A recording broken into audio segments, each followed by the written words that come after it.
Hey, welcome back. I am Vivek Bindra. I am a motivational speaker, leadership consultant और business coach. आज tender business के बारे में मैं शेयर करूंगा. ये भी एक तरीका है अपने बिजनेस को बड़ा करने के लिए. आप लोग टेंडरिंग प्रोसेस क्या है? ये एक प्रोसेस है जिसमें आप रिस्पॉन्ड करते हो किसी कंपनी के टेंडर को, उसके कोट को या उसके इंफॉर्मेशन प्रपोजल को. उसके पास कोई रिक्वायरमेंट आई, आप उसको रिप्लाई करते हो. बदले में उसको फायदा क्या है? उसको बहुत सारे अलग अलग प्रकार के वेंडर मिल जाते हैं जिनमें से वो चूज कर सकता है सबसे कॉस्ट इफेक्टिव और मोस्ट क्वालिफाइड वेंडर को वो चूज कर सकता है. एक कंपनी जिसको अपना काम कराना हो और एक वेंडर जिसको काम की आवश्यकता हो, ये दोनों जुड़ जाते हैं टेंडर के प्रोसेस से. अब अमूमन टेंडरिंग दो प्रकार की ज्यादा फेमस होती है. एक होता है ओपन टेंडरिंग और एक होता है नेगोशिएटेड या सिलेक्टिव टेंडरिंग. ये ओपन टेंडरिंग क्या है? ओपन टेंडरिंग वो है जिसमें अखबार में या बड़ा ओपन पब्लिक के अंदर एक इंफॉर्मेशन आ जाता है टेंडरिंग पोर्टल्स के ऊपर, जहां पे सबको इनवाइट कर लिया जाता है. कोई भी आए, कोई भी पार्टिसिपेट करे, कोई भी आए, कोई भी पार्टिसिपेट करे. और नेगोशिएटेड और सिलेक्टिव टेंडरिंग क्या है? ये कुछ ऑलरेडी सिलेक्टेड वेंडर्स के साथ में ही किया जाता है, जब उनसे या तो केवल नेगोशिएट करना हो या फिर सिलेक्टेड कुछ 3, 4, 5 ही लोगों को बुलाया जाए कि आप में से किसी एक को हम सिलेक्ट करने वाले हैं. अच्छा, दोनों प्रकार की टेंडरिंग के फायदे और नुकसान होते हैं. ओपन टेंडरिंग जो बिल्कुल पब्लिक के लिए ओपन है, उसके फायदे क्या हैं? आपको वाइड वैरायटी ऑफ एप्लीकेशंस मिल जाते हैं. यानी कि अब आपके पास चॉइस खुली है. जितनी ज्यादा चॉइस आप उतना नेगोशिएट कर सकते हैं. एक बार और कम ऑन, जितनी ज्यादा चॉइस उतनी आपकी नेगोशिएशन की एबिलिटी बढ़ जाती है. कोई भी आ सकता है. इसमें फेवरेटिज्म का चक्कर खत्म. ऐसा नहीं कि इसकी इससे बनती है, इससे कर ले, इसकी इससे सेटिंग है, इससे कर ले, वो सब झगड़ा खत्म. और इसमें न्यू कमर्स को भी अपॉर्चुनिटी मिल जाती है जो बिल्कुल नए आना चाहते हैं. उनमें पोटेंशियल तो बहुत है लेकिन एक्सपीरियंस शायद थोड़ा कम था, वो भी आ सकते हैं. यही जो ओपन टेंडरिंग में फायदे हैं, इन्हीं में से कुछ कभी कभी नुकसान की तरह भी आपके साथ बिहेव करेंगे, क्योंकि इतनी सारी एप्लीकेशन आ गई, इतनी एप्लीकेशन आ गई. अब आपको इवैल्यूएट करने में बहुत ज्यादा टाइम भी लगेगा, बहुत एनर्जी भी लगेगा और थोड़ा मनी कंज्यूमिंग, थोड़ा पैसा भी इसमें काफ़ी लग जाता है. हालांकि टेंडरिंग प्रोसेस में पार्टिसिपेट करने वाले को एक फीस देनी पड़ती है जो कि बाद में कई बार रिम्बर्स या बाद में रिफंड भी हो जाती है, लेकिन फिर भी क्योंकि एप्लीकेशन इतनी ज़्यादा आ जाती है तो थोड़ा टाइम एनर्जी मनी लगता है. अच्छा, दूसरी तरफ सिलेक्टिव और नेगोशिएटेड टेंडरिंग, ये क्या होती है? इसमें पहले से ही कुछ इंडस्ट्री एक्सपर्ट वेंडर्स को ढूंढ लिया जाता है जो ऑलरेडी आपके साथ काम कर रहे हैं या फिर जो मार्केट में ऑलरेडी नोन फेसेस हैं. तो इसमें टाइम एनर्जी मनी तो कम लगता है, ये बड़ा फायदा है अपने आप में. और अश्योर्ड है कि यार ये इन लोगों को मैं जानता हूं, पहचानता हूं, बहुत ज़्यादा एनालाइज नहीं करना, बेस्ट प्राइस पे इनको ले लेना है. पर नुकसान ये है कि आप नए एंट्रेंट को नहीं ला सकते. एक और नुकसान है, इसमें फेवरेटिज्म भी बड़ा हो जाता है क्योंकि पुराने वही जिनकी सेटिंग है वही रिपीट हुए जा रहे हैं. ऑफ कोर्स क्लोज टेंडरिंग के अंदर क्योंकि आपके पास ऑप्शंस कम है, जितनी ऑप्शंस कम उतनी आपकी नेगोशिएशन की पावर कम, जितनी ऑप्शंस ज्यादा उतनी आपकी नेगोशिएशन की पावर ज्यादा. लेकिन आज मैं दूसरी तरफ से जरा बताना चाहता हूं, यानी कि आप अगर वेंडर हैं और अगर आप एक टेंडर को जीतना चाहते हैं तो किन चीजों का ध्यान रखें. आप में से कई लोगों ने टेंडर के बिजनेस में सुना होगा, आप उसके बारे में जानते होंगे, लेकिन बहुत कम लोग टेंडर के बिजनेस को कर पाते हैं या अचीव कर पाते हैं. आज मैं आपको 10 उपाय दूंगा एक टेंडर के बिजनेस को जीतने के लिए. सबसे पहली चीज समझ लीजिए, बहुत सारे पोर्टल्स, बहुत सारी वेबसाइट्स, बहुत सारे सब्सक्रिप्शन पोर्टल्स भी ऐसे हैं जहां से आपको टेंडर के बिजनेस की जानकारी मिलती है. न्यूज़पेपर्स और मैगजीन से भी मिलती है. आज 10 पॉइंट्स पर हम शुरू करते हैं और पहला पॉइंट है, किसी भी टेंडर को भरते वक्त उसका नाइस एनालिसिस जरूर कर लीजिए. क्या होता है ये nice analysis? Need, interest, concern, expectation. जो भी आपका कस्टमर है उसके नीड, इंटरेस्ट, कंसर्न, एक्सपेक्टेशन को ध्यान से समझिए, उसको पढ़िए, उसके कॉम्पिटिटिव डायनामिक्स को पहचानिए, उसकी करंट रियलिटी, उसके आउटकम एक्सपेक्टेड के गैप को समझ लीजिए, पढ़ लीजिए. अगर कई बार टेंडर भरते वक्त आपको समझ ही नहीं आ रहा कि इसमें क्या लिखूं क्या लिखूं क्या लिखूं, तो हो सकता है कि आप गलत टेंडर भर रहे हो, वो आपके काम का ही ना हो. हर टेंडर को भरा ही नहीं जाता. नाइस एनालिसिस पढ़िए और अपनी स्ट्रेंथ देखिए. आपको लगता है कि सामने वाले की नीड, इंटरेस्ट, कंसर्न, एक्सपेक्टेशन को अचीव करने में आप सक्षम हैं, तभी इस टेंडर में आगे बढ़िए. हर एक टेंडर में कभी मत घुसिए. मेरा दूसरा पॉइंट है, check, recheck, double check, cross check. इसका मतलब क्या हुआ? अपने टेंडर को भरने के बाद उसको चेक करिए, अपने आप पढ़ के उसको रीचेक करिए कि क्या आपने कोई कॉलम छोड़ तो नहीं दिया, क्या कोई गलती नहीं हुई, क्या आपने जबरदस्ती डंप तो नहीं कर दिया किसी प्रेजेंटेशन को, क्या आपने ध्यान से देखा है कि जो रेलेवेंट कस्टमाइज नीड है वही डाला गया है. उसको चेक और रीचेक करने के बाद क्रॉस चेक किसी और से करवाइए.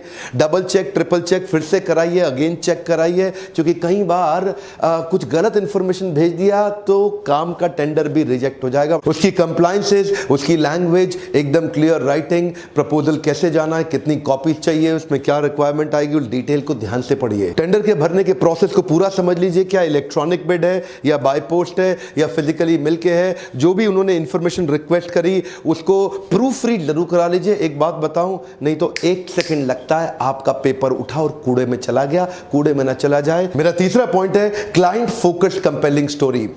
चाहे कुछ भी हो, चाहे टेंडर कितना भी लॉजिक्स, डेटा, इंफॉर्मेशन, नंबर्स पे चलता हो, लेकिन इसको पढ़ने वाले ह्यूमंस हैं, इसको पढ़ने वालों के पास इमोशंस हैं। और आपकी कंपेलिंग एक्साइटिंग स्टोरी के अंदर केवल ये मत बताइए कि आप क्या अच्छे हैं, क्यों अच्छे हैं, उसको क्लाइंट फोकस स्टोरी की फॉर्मेट में करिए।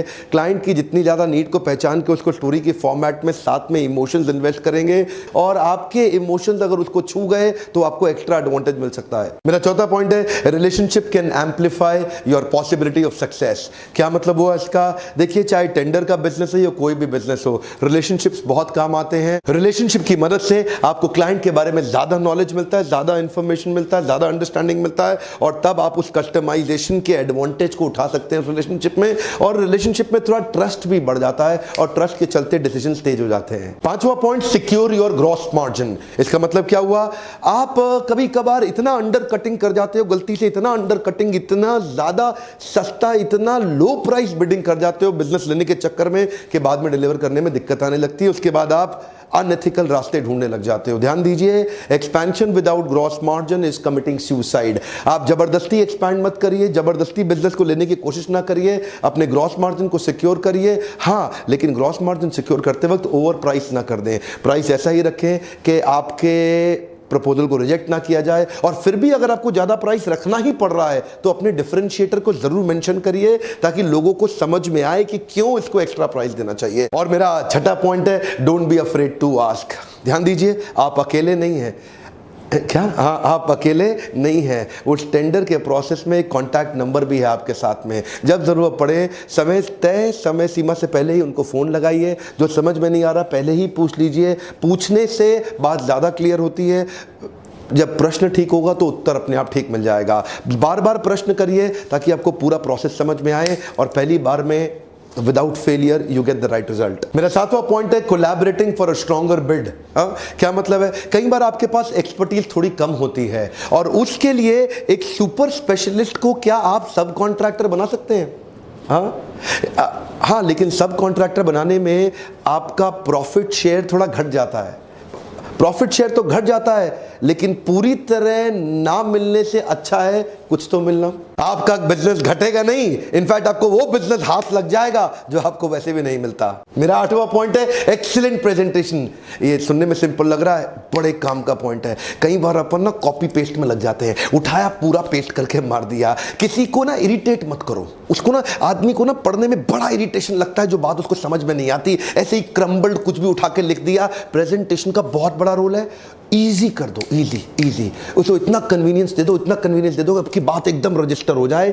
एक्सीलेंट ग्राफिकल, अगर थोड़ा उसमें ग्राफिक्स का यूज किया जा सके, कुछ डिजाइन उसका अच्छा बनाया जा सके, सीक्वेंसिंग कर सके, कोहेरेंट थीम उसमें ला सके, उसका एक सिंपल, एक क्लियर कॉन्ग्रुएंट मैसेज दे सके, मिक्स्ड सिग्नल ना दे, सिंगल सिग्नल दे, प्रेजेंटेशन पढ़ते ही बात समझ में आ जाए।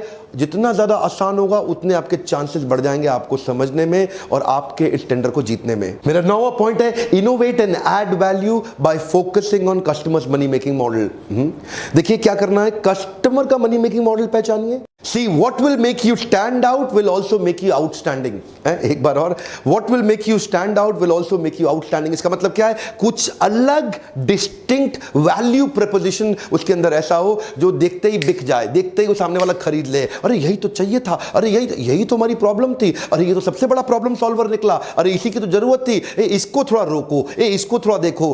पढ़ते ही ऐसी फीलिंग कैसे आ जाए? ये ध्यान दीजिए। कई बार लोग क्या सोचते हैं, सेटिंग का काम है, सेटिंग का काम है।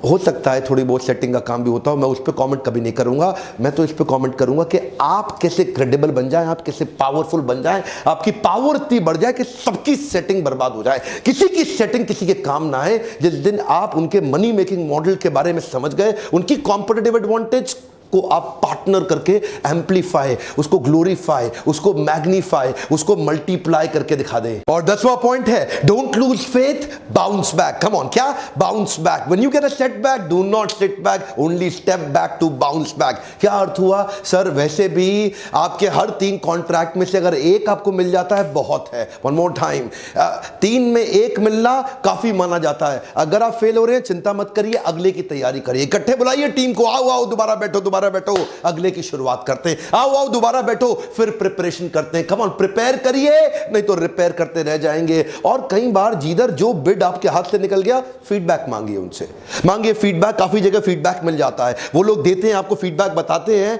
कि आपसे क्या गलती हुई और आपने आपको क्यों सिलेक्ट नहीं किया। उस फीडबैक को फीड फॉरवर्ड में कन्वर्ट करिए। 3 में 1 काफी है। काम के टेंडर को अप्लाई करिए। ऐसे आलतू फालतू सब जगह अप्लाई करेंगे तो वैसे ही लूज करना पड़ेगा। और काम के अप्लाई करेंगे, उनमें 3 में 1 मिल गया, बहुत बढ़िया, झकास। याद रखिए बाउंस बैक।